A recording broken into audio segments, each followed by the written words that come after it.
இந்நிலையில் முந்தைய ஆம் ஆத்மி ஆட்சியில் போக்குவரத்து துறை வரவு செலவு குறித்து CAG அறிக்கையை சட்டசபையில் முதல்வர் ரேகா குப்தா தாக்கல் செய்தார். புதிதாக 11,000 பஸ்கள் வாங்குவதாக கூறிய ஆம் ஆத்மி அரசு அதை செய்யவில்லை. மாறாக பஸ்களின் எண்ணிக்கை குறைக்கப்பட்டன. காலாவதியான பழைய பஸ்களை தொடர்ந்து இயக்கப்பட்டன. போக்குவரத்து துறைக்கான வருவாய் பெருமளவு குறைந்தது. டெல்லி போக்குவரத்து கழகம் ஆம் ஆத்மி ஆட்சியில் 8,500 கோடி ரூபாய் நஷ்டத்தை சந்தித்துள்ளது என அந்த அறிக்கையில் கூறப்பட்டுள்ளது. எம்பிக்களின் சம்பளம் 1 லட்சம் ரூபாயிலிருந்து 1,24,000 ரூபாயாக உயர்த்தப்பட்டுள்ளது. DA அலவன்ஸ் 2,000 2,500 ரூபாயாகவும், ஓய்வூதியம் 25,000 31 ரூபாயாகவும், கூடுதல் ஓய்வூதியம் 2,000 2,500 ரூபாயாகவும் உயர்த்தப்பட்டுள்ளது. இந்த உயர்வு ஏப்ரல் 1, 2023 முதல் கணக்கிடப்பட்டுள்ளது. ஜம்மு காஷ்மீரின் அனந்த்நாக் மாவட்டத்தில் உள்ள வனப்பகுதியில் பயங்கரவாதிகள் பதுங்கியிருப்பதாக கிடைத்த தகவலை அடுத்து போலீஸ் மற்றும் ராணுவத்தின் கூட்டுப்படை அங்கு அதிரடி சோதனை நடத்தினர். அப்போது பயங்கர வெடிகுண்டுகள், துப்பாக்கிகள், தோட்டாக்கள் என பல ஆயுதங்கள் பறிமுதல் செய்யப்பட்டன. தப்பியோடிய பயங்கரவாதிகளை தேடும் பணி தொடர்கிறது. திருப்பதி தேவஸ்தானத்தின் அறங்காவலர் குழு கூட்டம் திருமலையில் நடந்தது. தேவஸ்தான வருவாய், ஊழியர்களுக்கான சம்பளம், இதர செலவுகள் குறித்து ஆலோசிக்கப்பட்டது. 2025-26 ஆண்டிற்கான வரவு செலவு பட்ஜெட் 5,258 கோடி ரூபாயாக இருக்கும் என அறிக்கை தாக்கல் செய்யப்பட்டு அதற்கு ஒப்புதலும் அளிக்கப்பட்டது. இந்த ஆண்டு மார்ச் 29ஆம் தேதி சனிப்பெயர்ச்சி நடப்பதாக பல்வேறு ஜோதிடர்கள், அர்ச்சகர்கள், பொதுமக்கள் கூறி வருகின்றனர். திருநள்ளாறு சனீஸ்வர பகவான் கோயிலில் வாக்கிய பஞ்சாங்க முறை கடைபிடிக்கப்படுகிறது. அதன்படி 2026 தான் சனிப்பெயர்ச்சி நடைபெறுகிறது. எனவே வரும் 29ஆம் தேதி திருநள்ளாறு சனீஸ்வரர் கோயிலில் வழக்கமான தினசரி பூஜைகள் மட்டுமே நடக்கும். சனிப்பெயர்ச்சி குறித்த சரியான தேதி, நேரம் பின்னர் அறிவிக்கப்படும் என புதுச்சேரி இந்து சமய அறநிலையத்துறை கோயில் நிர்வாகம் சார்பில் விளக்கம் அளிக்கப்பட்டுள்ளது. இந்திய கிரிக்கெட் அணியின் நட்சத்திர வீரர் KL ராகுல், பாலிவுட் நடிகை ஆதியா ஷெட்டி தம்பதிக்கு பெண் குழந்தை பிறந்துள்ளது. கிரிக்கெட், சினிமா செலிபிரிட்டிகளான இவர்கள் 2023 திருமணம் செய்தனர். கடந்த ஆண்டு நவம்பரில் தான் கருவுற்று இருப்பதை வெளிப்படையாக அறிவித்தார் ஷெட்டி.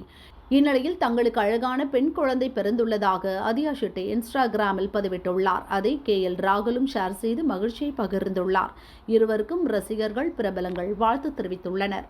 தமிழக தலைமை தேர்தல் அதிகாரி அர்ச்சனா பட்நாயக் தலைமையில் சென்னையில் அனைத்துக் கட்சி கூட்டம் நடந்தது. அதிமுக, திமுக, பாஜக உள்ளிட்ட அங்கீகரிக்கப்பட்ட அரசியல் கட்சிகளின் பிரதிநிதிகள் பங்கேற்றனர். இதில் வாக்காளர் பெயர் சேர்த்தல், நீக்கல், தேர்தல் நடைமுறைகள் குறித்து ஆலோசிக்கப்பட்டது. ஆந்திரா வழியே சென்னை நோக்கி வந்த எக்ஸ்பிரஸ் ரயில் அனுப்பப்பட்ட ரயில் நிலையத்தை கடந்தபோது ரயிலில் இருந்த நபர் 3 பைகளை வெளியே தூக்கி எறிந்தார்.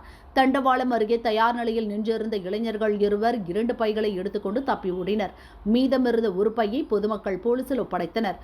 அதில் கஞ்சா பொட்டலங்கள் இருந்தன. ரயில் மூலம் கஞ்சா கடத்தப்படுவதை அறிந்த போலீசார் அதை சப்ளை செய்த நபர், தப்பியோடிய இளைஞர்களை தேடி வருகின்றனர். பாரதிய ஜனதா மூத்த தலைவரான ராஜீவ் சந்திரசேகர் அக்கட்சியின் கேரள மாநில தலைவராக அதிகாரப்பூர்வமாக தேர்ந்தெடுக்கப்பட்டுள்ளார். ராஜீவ் சந்திரசேகர் மட்டுமே வேட்புமனு தாக்கல் செய்திருந்த நிலையில் இன்று காலை திருவனந்தபுரத்தில் நடந்த கவுன்சில் கூட்டத்தில் ராஜீவ் சந்திரசேகர் ஒருமனதாக தேர்ந்தெடுக்கப்பட்டதாக மத்திய அமைச்சர் பிரகலாத் ஜோஷி அதிகாரப்பூர்வமாக அறிவித்தார். தொகுதி மறுசீரமைப்பு தொடர்பாக நடந்த கூட்டு நடவடிக்கை குழு கூட்டம் குறித்து முதல்வர் ஸ்டாலின் சட்டசபையில் விளக்கம் அளித்தார். தற்போது இருக்கும் தொகுதி மறுவரையறை மேலும் 30 ஆண்டுகளுக்கு நீட்டிக்க வேண்டும் என பிரதமர் மோடி பார்லிமெண்டில் அறிவிக்க வேண்டும். தொகுதி மறுசீரமைப்பால் தமிழகம் பாதிக்கப்படாது என பிரதமர் உறுதியளிக்க வேண்டும் என வலியுறுத்தியுள்ளோம். அதிமுக உள்ளிட்ட அனைத்து கட்சிகளுக்கும் மக்களின் சார்பாக நன்றியை தெரிவித்துக் கொள்கிறேன் என்றும் ஸ்டாலின் கூறினார். சென்னை கீழ்ப்பாக்கத்தில் உள்ள பிரபல யூடியூபர் சவுக்கு சங்கரின் வீட்டில் துப்புரவு பணியாளர்கள் என கூறி சென்ற 50க்கும் மேற்பட்டோர் சாக்கடை கழிவுகள், மலம் ஆகியவற்றை வீசியதுடன் சவுக்கு சங்கரின் தாயாருக்கு கொலை மிரட்டலும் விடுத்தனர். என் வீட்டில் தாக்குதல் நடத்தி என் தாயை மிரட்டும் காட்சியை தமிழக காங்கிரஸ் தலைவர் செல்வ பெருந்தகையின் ஆதரவாளர் வாணிஸ்ரீ விஜயகுமார் ஃபேஸ்புக் லைவில் போட்டுள்ளார் என சவுக்கு சங்கர் தெரிவித்துள்ளார். சவுக்கு சங்கர் வீட்டில் நடந்துள்ள கீழ்த்தரமான சம்பவம் கொடுமையின் உச்சம், அராஜகத்தின் வெளிப்பாடு என அதிமுக பொதுச் செயலாளர் பழனிசாமி கூறியுள்ளார். சட்டத்தின் ஆட்சி நடக்கிறது என்று கூறிக்கொள்ளும் விடியா திமுகவின் ஸ்டாலின் மாடல் ஆட்சியில் இப்படிப்பட்ட சம்பவம் நடந்தேறியது மனசாட்சியுள்ள அனைவரும் தலைகுனிந்து வெட்கப்பட வேண்டிய ஒரு சம்பவம் என்றும் தெரிவித்துள்ளார். திமுக அரசு ஊழல் செய்திருக்கிறது என்பதை கூறியதற்காக சவுக்கு சங்கர் மீது நடத்தப்படும் வன்முறையை கடுமையாக கண்டிக்கிறோம் என தமிழக பாரதிய ஜனதா கட்சி தலைவர் அண்ணாமலை கண்டனம் தெரிவித்தார். ஒருவர் வீட்டினுள் அத்துமீறி நுழைந்து சுமார் 3 மணி நேரம் கடந்தும் காவல்துறை இன்னும் எந்த நடவடிக்கையும் எடுக்கவில்லை என்றால் யாருடைய தூண்டுதலின் பெயரில் இது நடக்கிறது என்பதை உணர முடிகிறது. ஆட்சியாளர்களின் இந்த அராஜக போக்கு தொடர்வது நல்லதல்ல என அண்ணாமலை எச்சரித்துள்ளார். திமுக ஆட்சியில் அமைச்சர்களும் அதிகாரிகளும் கூட்டு சேர்ந்து நடத்தி வரும் ஊழலை தொடர்ந்து வெளிக்கொணர்ந்து வரும் சவுக்கு சங்கர் வீட்டில் தாக்குதல் நடத்திய கும்பல் மீது போலீசார் நடவடிக்கை எடுக்காமல் இருப்பது அப்பட்டமான பழிவாங்கல் செயல் என மத்திய அமைச்சர் எல். முருகன் கூறியுள்ளார். முதல்வர் ஸ்டாலின் தன்னுடைய ஆட்சியில் நடந்து கொண்டிருக்கும் இந்த பாசிச செயலுக்கு எதிராக குரல் கொடுப்பாரா? இதுதான் நீங்கள் நடத்தி கொண்டிருக்கும் ஜனநாயக ஆட்சியா என்றும் கேள்வி எழுப்பியுள்ளார். தமிழகத்தின் உரிமையை விட்டுக் கொடுத்துவிட்டு அரசியல் லாபத்திற்காக அண்டை மாநில தலைவர்களை வரவழைத்து உப்புச்சப்பில்லாத கூட்டம் நடத்தியிருக்கின்றனர் என தமிழக பாஜக தலைவர் அண்ணாமலை குற்றம் சாட்டினார். மக்கள் தொகை அடிப்படையில் தொகுதி மறுசீரமைப்பு நடக்காது, விகிதாச்சார அடிப்படையில்தான் நடக்கும் என்று பிரதமர் மோடியும் உள்துறை அமைச்சர் அமித்ஷாவும் தெளிவாக கூறிவிட்டனர் என கூறினார். சவுக்கு சங்கர் வீட்டில் அரங்கேறியிருக்கும் திட்டமிட்ட வன்முறை அநாகரிகத்தின் உச்சம். புகாரளித்த பின்பும் நடவடிக்கை எடுக்காத காவல்துறையின் அலட்சியம் கடும் கண்டனத்துக்குரியது என அமமுக பொதுச் செயலாளர் டிடிவி தினகரன் தெரிவித்துள்ளார். பார்லிமெண்டிலேயே உள்துறை அமைச்சர் 26ஆம் ஆண்டு தமிழகத்தில் பாஜக ஆட்சி அமைந்தவுடன் பொறியியல் கல்லூரி மற்றும் மருத்துவக் கல்லூரியில் தமிழ் வழி கல்வி கொண்டுவரப்படும் என கூறியுள்ளார் என பாஜக மூத்த தலைவர் ஹெச். ராஜா தெரிவித்தார். அமித்ஷா கூறினால் ஆண்டவன் கூறியது மாதிரி தேசிய ஜனநாயக கூட்டணியின் சார்பில் ஆட்சி அமையும் என்று ஏற்கனவே அமித்ஷா கூறிவிட்டார். அதுவரை 13 மாதம் தானே, பொறுத்திருங்கள் என்று அவர் கூறினார். லோக்சபா தொகுதி மறுசீரமைப்பு வரையறை குறித்து பாரதிய ஜனதா மாநில தலைவர் அண்ணாமலைக்கு புரிதல் இல்லை. அது குறித்து முழு அளவில் புரிதல் ஏற்பட்டால் அவரும் எங்களுக்கு ஆதரவு அளிப்பார் என விடுதலை சிறுத்தைகள் கட்சித் தலைவர் திருமாவளவன் கூறினார். தொகுதி மறுசீரமைப்பு தொடர்பாக லோக்சபாவில் இன்றும் விவாதிக்க வலியுறுத்தி திமுக பார்லிமெண்ட் குழு தலைவர் கனிமொழி ஒத்திவைப்பு தீர்மான நோட்டீஸ் கொடுத்துள்ளார். டெல்லி ஹைகோர்ட் நீதிபதி வர்மாவுக்கு நீதிமன்ற பணிகள் ஒதுக்குவது நிறுத்தி வைக்கப்பட்டுள்ளது.